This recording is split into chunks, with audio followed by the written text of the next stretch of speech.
Babun fir rajuli yusibu minha ma'dunal jima'. Kishi hayz ko'rgan xotinidan jimodan boshqa narsalarga yetishligi. Ya'ni ushlaydi, o'padi va hokazo. Qo'shilishdan boshqa ishlar qilaveradi hayz ko'rgan xotin bilan. 266-hadis. Maymuna onamizdan aytadilar, Rasululloh sollallohu alayhi vasallam kana yubashirul mar'ata min nisa'i wa hiya haidun idza kana 'alayha izarun ila ansafil fakhidayni aw rukbatayni tahtajizu bihi. Rasululloh sollallohu alayhi vasallam ayollaridan bir ayol bilan mubosharat qilaverardilar.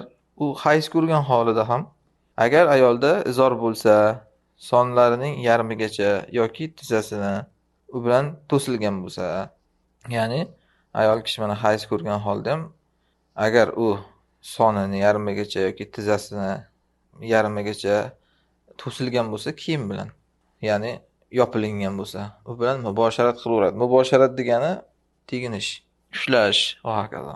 Endi sonigacha yopilgan bo'lsa degandan maqsad o'sha qon tegmasligi kafolatlangan bo'lsa degani. Aynan songacha yopiq bo'lsa degani, bu yoki tizzagacha yopiq bo'lishi kerak ekan degani shart emas. Bunga dalil keyingi rivoyatlarda keladi. O'sha avrat o'rniga teginmasa bo'ldi. Qolgan hamma narsa halol. Songacha yoki tizzagacha degan gap o'shandan kinoya faqat. 267-hadis, yana Oysha radhiyallohu anha aytadilar: Kana Rasululloh sollallohu alayhi vasallam ya'muru ihdana idza kanat haidan an tattazira thumma yudaji'uha zawjuha. Qala marratan yubashiruha. Rasululloh sollallohu alayhi vasallam birimizga buyurardilar, agar hayz ko'rgan bo'lsa, izorlanishligini, so'ngra eri u bilan yotaverardi, bir marta u bilan mubosharat qilaveradi deb rivoyat qilgan ekan raviy. Ya'ni bu ham shu yuqoridagi ma'noda izor urardi, bu ham shu izor kindidan tizzagacha bo'lgan miqdorda yopadigan narsa. Bundan ham maqsad aytdik, o'sha qon o'rniga teginmaslik. Keyin eri u bilan yotaverardi deyaptilar. Ya'ni Rasululloh bilan yotaverardi. Yotaverardi degani yonma-yon yotish, ushlash, o'ynashish va hokazo. Yoki mubosharat qilaverardi deyapti bir rivoyatda. Bu ham shu yuqorida aytilgandek tegishli qilish, ya'ni. Buni Shu'ba shunaqa deb rivoyat qilyapti, ya'ni bir rivoyatda yotaverardi yoki bir rivoyatda o'sha bilan tegishli qilardi deb rivoyat qilyapti. Ikkasi ham bir ma'no. 268-hadis. Yana Oysha radhiyallohu anha aytadilar: Men va Rasululloh sollallohu alayhi vasallam bitta shiorda yotardik. Men hayz ko'rib, hayzim tomchilab turgan holatida. Agar mendan biror narsa u kishiga tegib qolsa, o'sha joyini yuvardilar, undan nariga o'tmasdilar. So'ngra o'shanda namoz o'qiverardilar. Agar kiyimlariga biror narsa tegsa, o'sha hayzdan, o'sha joyini yuvardilar, undan nariga o'tmasdilar. So'ngra o'shanda namoz o'qiverardilar. Ya'ni Rasululloh sollallohu alayhi vasallam bilan men fi shi'aril vahid, bitta shiorda yotardik. Shior degani to'shak, bitta to'shak yoki bitta yopinchiq. Oysha onamiz hayz, tomiz deyaptilar o'zlarini.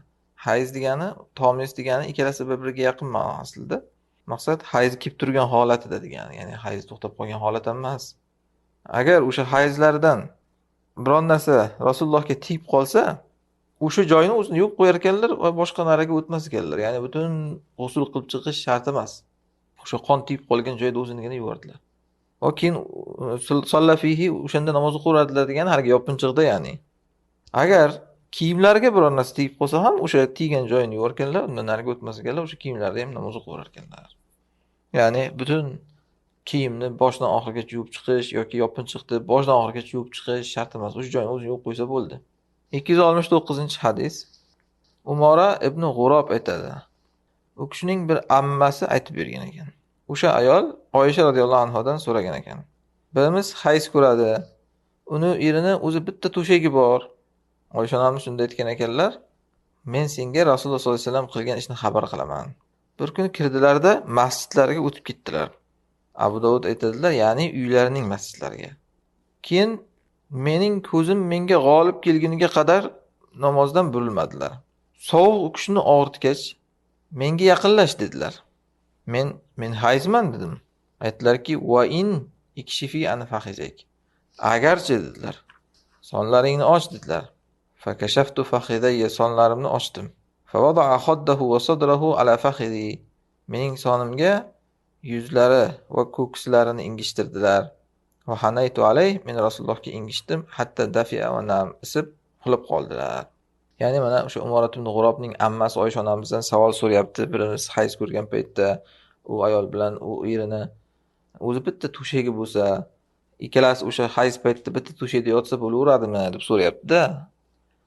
Men bo'lmasligi mumkin deb o'ylasangiz, avvalgi zamonlarda aytdik-ku, hayzdan ayollar saqlanishiga hozirgidek matohlar bo'lmagan. Odatda tiyib qolishi ehtimoli katta bo'lgan. Erga ham hayz tiyib qolishi. Shuning uchun shuni savol qilib so'rashgan. Oysha onamiz aytibdilarki, bu joiz ekan. Rasululloh sollallohu alayhi vasallam bilan bunday qilar ekanlar. Bir kun kirib keldilar Rasululloh uyga, masjidlarga o'tib ketdilar, to'g'ri. Masjidlardan maqsad uyni ichidagi masjid deyapti Abu Dovud. Ya'ni namozxona, uyni ichidagi namoz o'qiydigan joylar. To'g'ri kirib namoz o'qidilar-da xullas.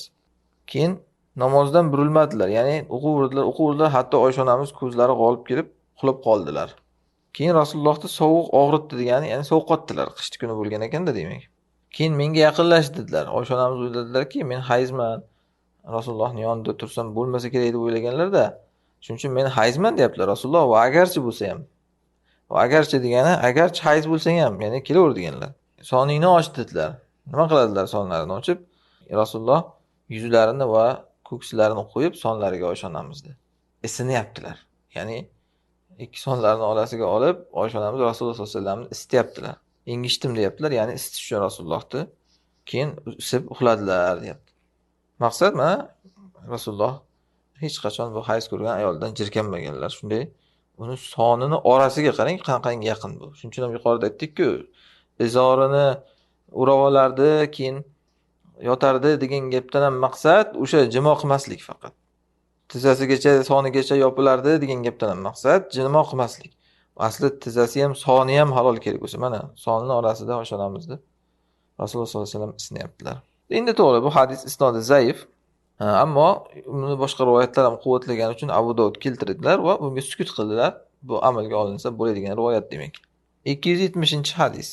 Oysha radhiyallohu anha aytadilar: "Kuntu idha hittu nazaltu anil mithali alal hasiri falam naqrab Rasululloh sallallohu alayhi vasallam va lam naddu minhu hatta nathura." Men agar hayz ko'rsam, buyurani ustidagi to'shakdan tushardim. Rasululloh sollallohu alayhi vasallamga yaqinlashmasdik. U kishining yaqiniga ham yo'lamasdik to pok bo'lishimizga qadar. Ya'ni buyura degani haligi somonlardan, cho'plardan to'qilinadigan matoh bo'lgan-ku. O'shani ustida yopinchiq bo'lar ekan. Hayz ko'rsak deyaptilar Oysha onamiz. O'shani ustidan tushardim men. Ya'ni Rasululloh yotganlar uchun-da, Rasulullohga yaqinlashmasdik to pok bo'lgunimizga qadar deyaptilar. Endi bu yerdagi Rasulullohga yaqinlashmasdik degan gap qarang. Yuqoridagi Rasululloh Oysha onamiz yonlarida, balki ikki sonlarining orasida yotishlariga, shunga o'xshagan rivoyatlarga teskari kelib qoldimi?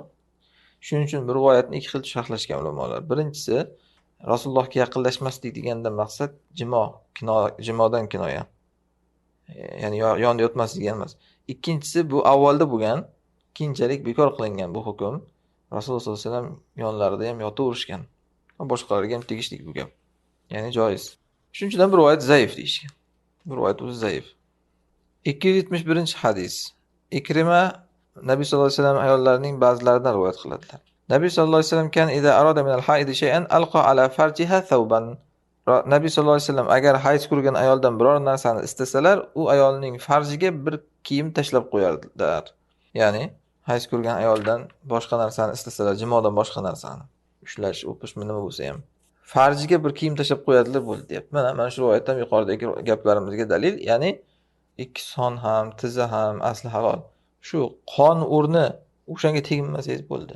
Farjiga bir kiyim tashlab qo'yardi degan shu qon tegmasligi uchun bo'ldi. Boshqa narsa hammasi halol. 272-hadis Oysha radhiyallohu anha yana. Rasululloh sollallohu alayhi vasallam kana ya'muruna fi fawhi haydatina an nattajira thumma yubashiruna. Va yukum yamliku irbahu kama kana Rasululloh sollallohu alayhi vasallam yamliku irbahu. Rasululloh sollallohu alayhi vasallam bizning hayzimiz to'lib toshib yotgan vaqtda bizga buyurardilar izor urashligimizda, so'ngra biz bilan mubosharat qiladilar. Qaysilaring nafsiga Rasululloh sollallohu alayhi vasallam molik bo'lganlardek molik degan ekanlar. Ya'ni hayz to'lib toshib yotdi ayolni qarang. Tugab qolgan vaqti ham emas, masalan. Eng avval kelayotgan, to'lib toshib kelayotgan vaqti. Toki kimdir haligi hayz tugab qolayotgan vaqtda bo'lgandir-da u ishlar deb o'ylamasin. Mana ochiq aytayaptilar. Izor urardik, ya'ni hayz qon tegmasligi uchun Rasulullohga. Biz bilan mubosharat qilardilar deyaptilar keyin. Ya'ni yuqorida aytilgan teginish va hokazo. Endi albatta bu xuddiki olov bilan o'ynashga o'xshaydi-ku. Ya'ni kimdir shu o'ynashib, keyin boshqa narsaga ham o'tib ketib qolishi mumkin-ku. Ana shuning uchun oshonamiz ogohlantirib aytyaptilar, qaysilaring Rasululloh sollallohu alayhi vasallam nafslariga molik bo'lganlardek molik nafsiga. Ya'ni hech kim bunday qilolmaydi. Hech kim Rasulullоhdek men nafsimga molikman deya olmaydi. Shuning uchun ehtiyot bo'linglar demoqchilar-da. O'ynashib, ya'ni boshqa narsaga o'tib ketib qolmanglar. Harom demoqchi emaslar. Qo'yindan kelsa qil deganida. O'sha qizil chiziqdan o'tib ketmayman deb o'ylasang qil. Xullas, ana Abu Dovud mana shu bobda hozir 7 ta hadis keltirganlar. Xulosasi hamma ish joiz, nafsizga molik bo'lsangiz. Shu jimo qilmasangiz bo'ldi. Qon tegib qolsa o'sha joyda yuviladi bo'ldi.